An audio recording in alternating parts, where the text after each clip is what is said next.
Ladies and gentlemen, welcome to 4.5 Marks. This is your host, Chava the Hero, and today I have a very special guest. I have the one, the only, certified Luke Kurtis. Yes. Thank you. Thank you for having me. Happy to be here.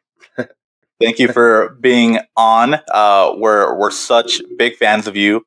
Last time that you were in town, you told us that you're welding certified, CPR certified, certified in forklifting, and certified in professional wrestling because you're the goddamn man.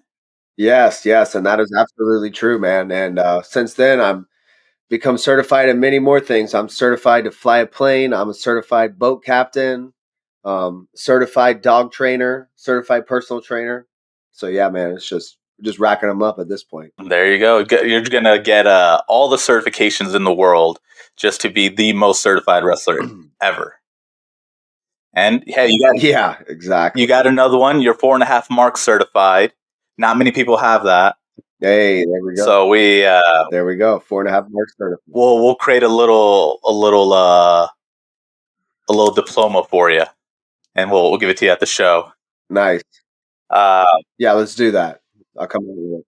Perfect. So, a couple of things where I always start off asking just because it's almost a need.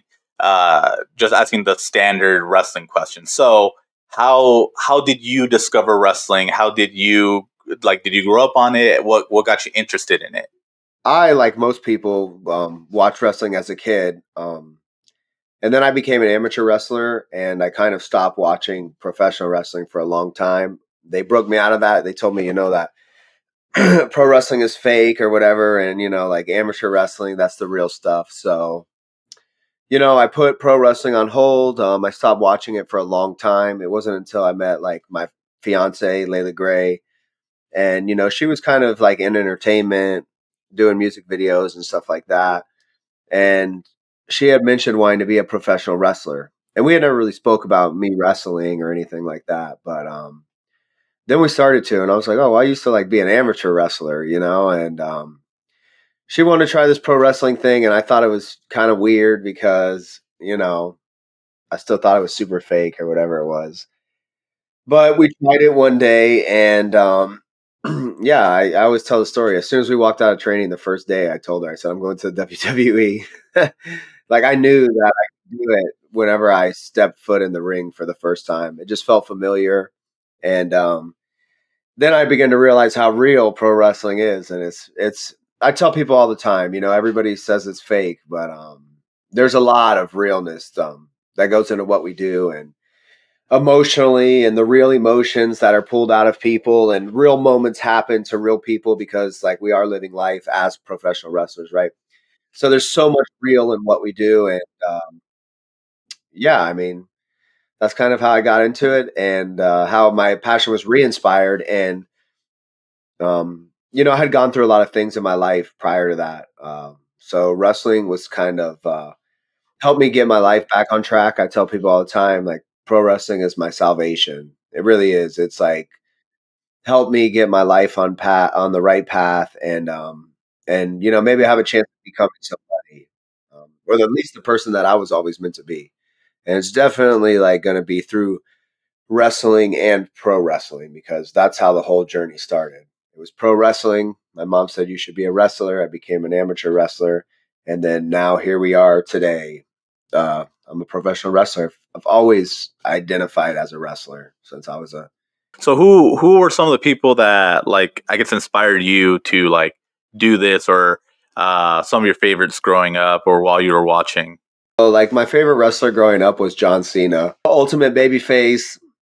I went to Ace Hardware when I was a kid and I bought a big old chain and I wrapped around my neck with a master lock. Thugonomics. He was my guy. I loved Eddie Guerrero, Chris Jericho, Chris Benoit. Like those were the guys that I really enjoyed watching when I was growing up.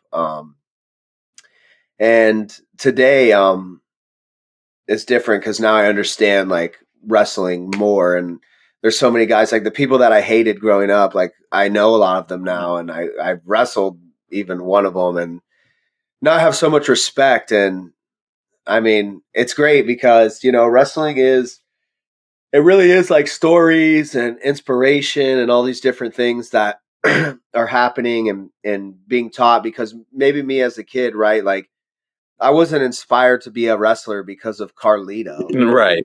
but because of his feud with John Cena made me want to be a professional wrestler. So somehow it all goes together. And then I got to wrestle Carlito when I got into the business. So then it's just like, it's so interesting, man, how everything is kind of tied to each other. And, I had a lot of the favorites that everybody else did. I loved a lot of the good guys. And yeah, I always wanted to be the hero, I guess, one way or another. Right. Funny enough, when I got into wrestling, I was always a heel. I was always the bad guy. Have been my whole career for the most part. It's just more recently that the people are turning more towards me, and I think it is an indication of like what I talk about, like wrestling being Hmm. real. Like it's a lot more real than what people say because yeah, okay, you could say it's fake or whatever, right? But the reason why I was more of a heel in the beginning and more of a bad guy or whatever it is because I was new in the business and I wasn't relatable for whatever reason, right? So a promoter would look at me and think, "Oh, you're a heel. Right. You look like a bad guy. People are not going to like you because you're good looking or whatever it is, right? Right. Not going to like you." So, it was easy for me to be that and kind of it's easy to make people not like you and easy to make people hate you. But then over time, like the more that I've been able to give an authentic experience to fans and become a better wrestler and just wrestling is all about a representation of who you are. And the more that I'm able to show people that, the more receptive they are to me. And I think it kind of naturally turns me into a baby face in a way because I'm just me, Mhm. I'm just out there wrestling and trying to make it somewhere. And I think everybody can relate to that. Like everybody sees when I wrestle and they see with my passion that I care a lot and I really want to be somebody and do good in this. And I think that everybody deep down inside has something that they feel that way about. So Yeah. No, that's it kind of naturally turns me into a good guy in a way. right. Yeah, that's a great way of looking at things. There's always something inside of you too that you're meant to do, and you just got to find out what it is, find that passion. So kind of continue on the Yep. train that we're talking about favorites. So is there a wrestler that you had, I guess, watching growing up that was that you didn't like, but now you realize how good they were? Maybe someone underrated. Like for me, for example, I never knew how good William Regal was until over the Uh last huh. year. And growing up, I remember him being Hmm. GM, and I hated him as GM and his whole IC run. But now, like, I realized how good and how talented he truly was. No, yeah, absolutely. And for me, I feel like Sheamus is one of those guys. Man, I hated Sheamus so much. God, so much. But now I'm like, man, he's just really good at his job. At the end of the day, it's always been like, heels get heat. Baby faces get over. So Right. like, William Regal's great because he knew how to get heat. And a lot of wrestling today, there's a lot of egos in Hmm. wrestling back then or even today, but a lot of guys don't want to get like real heat, because the baby faces are the ones that people like. People like the good guy; they want to be cheered. Hmm. People want to be a bad guy, but they also want to be cheered. And Yeah. that's not necessarily genuine heat. You want the kids and the people to be like, man, like William Regal. Like you're like, I hate this guy. Yeah. It wasn't until you got into it and started doing it that you're like, oh, this guy's Yeah. great. He made me hate him. But he's so So good. So couple other things. I'm curious to know about. So you've been wrestling for about 4 years. Is that correct? yeah, getting close to 4 years. I tell people three. It'll be 4 years in October, Gotcha. end of October. Where did you train at? Um, so I trained with Al Snow, Okay. Doug Basham. Okay. That's what I say. That's Okay. So train. what I say because like there's a small time in wrestling before I got to OVW that it's not really worth talking about. Gotcha. So I was trained by Al Snow and I was trained by Doug Basham, and that's why I am where I am today, and that's why I know what I know. Before that, I was just a fan. Hmm. with gear. Yeah. I was getting booked a little bit. I wasn't a pro until I got around those guys. It's been like 2 years. I'm curious about this because I don't know anything about it, but I just see the name. Who exactly is Venganza? Oh, Venganza? It's funny because I have these matches on my YouTube channel that have a severely low amount of views for like the quality of like what Venganza was. Basically what happened was, probably after my first year in OVW, I had already become like the Rush Division champion 4 times. And it had gotten to a boiling point where I had a career versus title match with Cal Hero. Funny enough, I'm wrestling Cal Hero again this Thursday on OVW live. So we had a career versus title match. A lot of people have seen the clip. I don't know if you have. It's me falling off a ladder through a table to the floor, and that's how I lost my career at OVW. Now, shortly after I lost my career at OVW, this new talent came into OVW named Venganza, and yeah, he wore a mask and a one-arm singlet, and he had a tattoo very similar to mine, and he was kicking everybody's ass at OVW. So Venganza got over very quickly, and people loved Venganza. They loved to hate him, and yeah, it didn't get to go long enough. But basically, what happened was Venganza then won the championship again because that's what Venganza does. And then I took the mask off, and I was Venganza. So yeah, Venganza is my that's my alter ego. That is my no bullshit allowed um, luchador destroyer gimmick. Gotcha. So that's the he's lucha, but he's ruthless. that's kind of like the last resort type, kind of like Willow with Jeff Hardy, right? Similar. Yeah, exactly. There you go. That's gonna be my final boss. Is gonna be my Venganza, and Venganza means revenge. Yeah. So we gotta get some revenge. I know you recently had the OVW world or heavyweight title. So how? Yes. Uh, Yeah. now I'm trying to remember. You took that off of, was it EC3 or was it? No. So EC3 holds the national championship, which is like the top title in OVW. If you've like seen the pictures of like EC3 in Japan and shit, and pretty much everywhere he goes, he's holding 2 titles: the NWA title and the OVW national title. I wrestled EC3 for the NWA title probably like a few months ago. He beat me barely. He kept his NWA championship, and he has the OVW national championship, which is the top championship in the company. He's had it for a while now. I won the OVW heavyweight championship, which is kind of like the gateway to the national. But there's a faction, I guess we'll call them right now in OVW, called the Revolution, which is a callback to like 20 years ago. There was a faction in OVW called Revolution. For those who know, if you know, you know. So they're back. Essentially, the Revolution is back, and they caused me to lose my OVW heavyweight championship. I got jumped by like 6 guys. They power bombed me. Yeah, and then the other guy, they pulled him on top. So that's how I lost the OVW heavyweight championship. But EC3 is also kind of with them too. I'm not sure exactly how it goes. I'm still trying to figure that out. Basically, I'm trying to beat EC3 for that OVW national championship, and I believe it'll happen. But we'll see, because at the end of the day, EC3 is the NWA champion, and the NWA champion hasn't lost. I know his Yeah, ways. you know his way. He knows I know his ways. We know each other very well. I've wrestled him many, many, many times. I mean, I used to be in a faction with him. We've tagged together. We've tagged many times.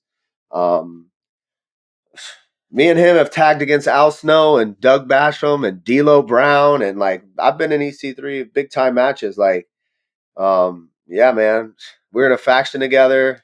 We know each other very, very, very well. Yeah, if I remember correctly, that's Yeah. the it was the Overman. Is that right? Yep. Yes. Yes, because he is the overman. Yep. So you're in the faction with him. You've learned from him. Now you just gotta take the title off of him. And if I saw correctly, so I now have to beat him. You're 2 titles away from being like a Grand Slam champion for OVW. Is that right? The national. That's like all the titles. Yeah, because I think you're missing the national and the TV. Yeah, the national and the TV. I don't know if I'll ever get that TV title, but we'll see. I would love to have it, but you know, I'm going for that national, man. So I want that national championship. I want to beat EC3. I want to be the first guy to beat the NWA national champion. And yeah, people can say what they want about me, but at the end of the day, we're doing good business out here. We're having fun. So I'm excited. I'm excited for what's to come, man. Yeah, you win that national title, and then you like win the TV title right after. That's how we're gonna do it.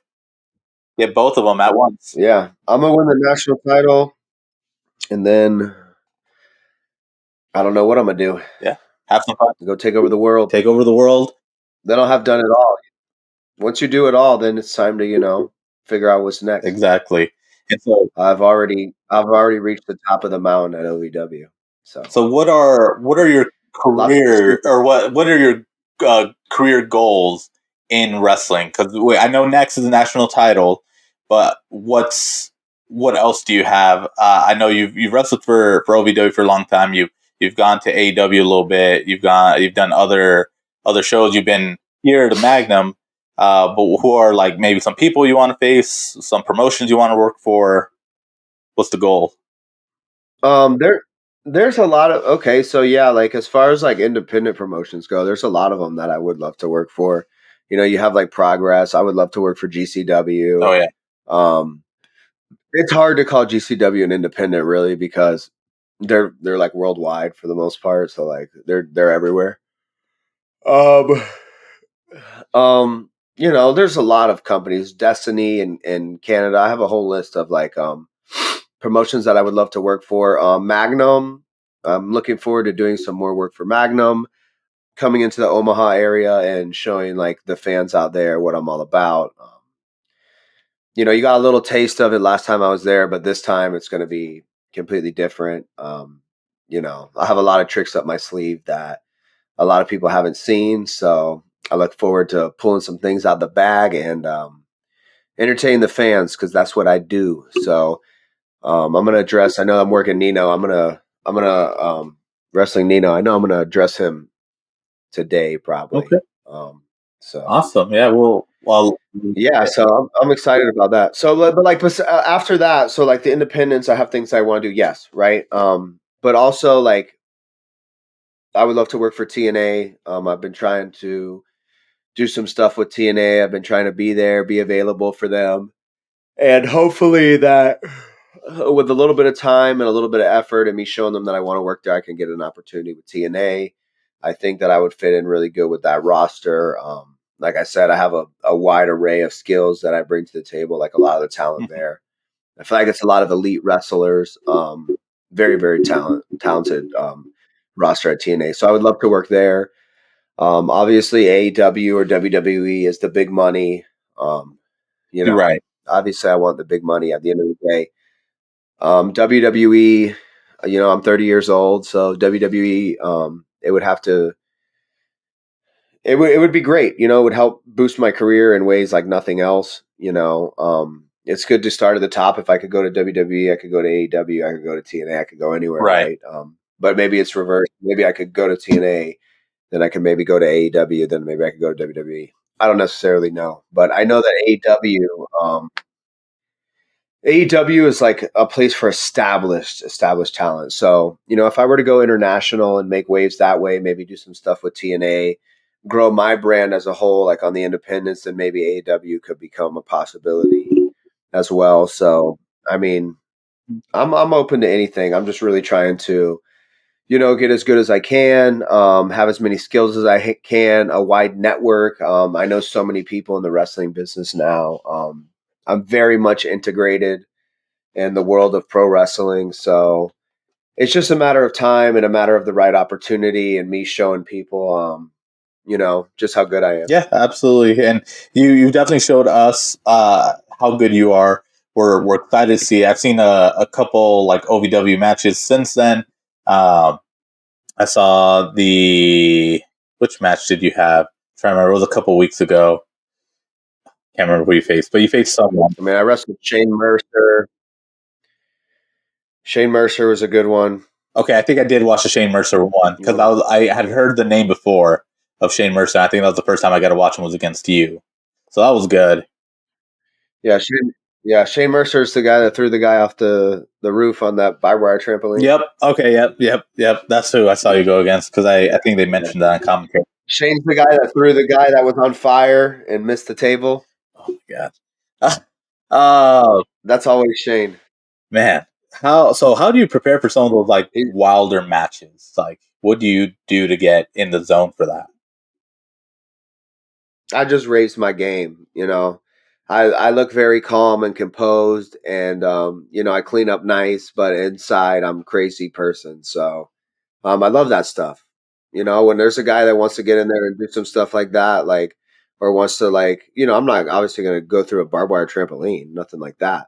But I'm saying, like, when it's a big match feel, I step up. There's an art to what we do, and I haven't mastered it. I haven't perfected it, but I understand what it is. So, you know, nobody can. There's not a person in the world that I can't have a good match with, a great match with, no matter their level of ability.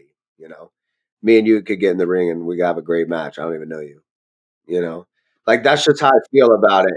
Because that's what it is. There's an art to it. There's a level of raising your game and lowering your game, but all the while bringing the other person up. And if you understand how to do that and you understand that it's not necessarily about you, then you can go very far, in this, and you can have great matches and great moments.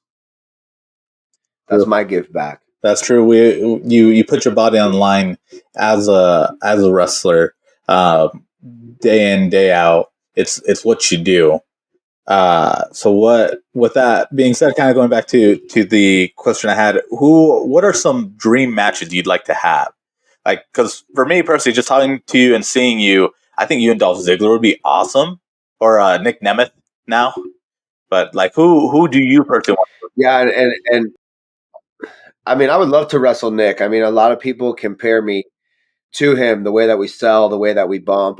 He was an OVW guy, so I obviously I'm so in the system here. Like, there's many fans that were watching when he was at OVW, and people that even write articles, and local people that do papers or whatever it is, and they always compare me to, like, Dolph Ziggler, and I think it's great. They're like, oh, the best bumper since Dolph Ziggler and OVW, and I feel like we could have a great match. I would love to wrestle him. As far as dream matches goes, man, like, straight up, like, I'm not really a mark like that for any wrestlers. So, like, it's not a dream for me to wrestle these guys. I would love to wrestle, like, Seth Rollins would be awesome, but, like, like, I'm trying to, like, make money, bro, and be somebody in, like, the business of professional wrestling, so that pretty much whoever's at the top of the card and whoever's willing to, try to sell some tickets, like, that's why I want to wrestle. Like, I want to wrestle those guys, but I would love to wrestle, like, Cody Rhodes. I guess if I had a dream match, it would be Cody Rhodes. That would be my dream match. Yeah, Cody Rhodes is Cody Rhodes is who I model myself after. He's an OVW guy. He's WWE champion. He's an Al Snow guy. Um, so yeah, it would be Cody. I would also like to wrestle. I got people I would want to wrestle, man. I got a lot of people, actually. Now that I'm thinking about it, go down the list. But I mean, we'll see. I plan to wrestle all these guys. I think, like, I would like to wrestle Trent Seven. Oh yeah, he's really good. I like Trent Seven a lot. I'm a big fan of his.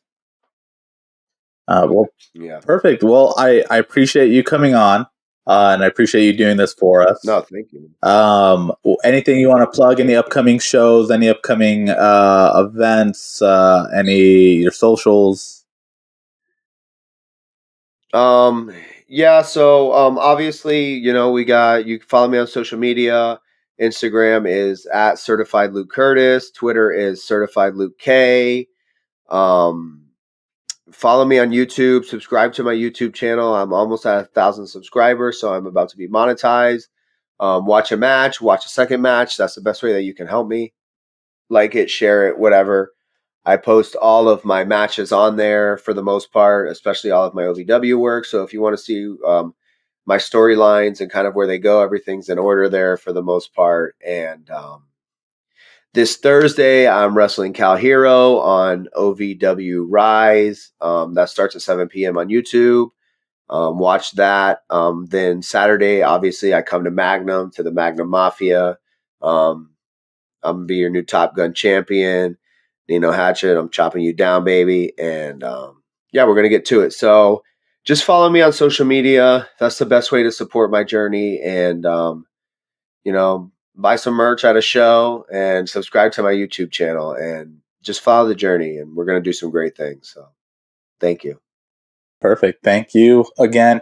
And ladies and gentlemen, hope you enjoyed the video. Hope you enjoyed the interview. Like, comment, share, subscribe. And most importantly, if that check bounces, so do you.